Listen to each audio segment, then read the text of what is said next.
Maliya Hatina police સ્ટેશનના PI Mitul Patel તેમજ police PSI MM Hingora તથા પોલીસ સ્ટાફ દ્વારા લાછડી ગીર ગામે થયેલ ચોરીની તપાસ હાથ ધરી હતી। તારીખ 3 એપ્રિલ લાછડી ગામેથી ફરિયાદી જેઠાભાઈ હીરાભાઈ સિંગરખિયાના રહેણાંક મકાનમાં ચોર ફરિયાદીના મકાનમાં આવેલ અથાણા ભરવાની બરણીમાં રાખેલ સોનાનો હાર તથા પેન્ડલ સહિત 3 તોલાની કિંમત રૂપિયા 3 લાખ તથા રોકડ રકમ 2000 મળી કુલ કિંમત 3,02,000 ની ચોરી કરી ગયો હતો,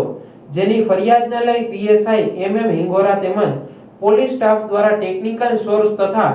બાતમીની હકીકતના આધારે કુલ 2 આરોપીઓ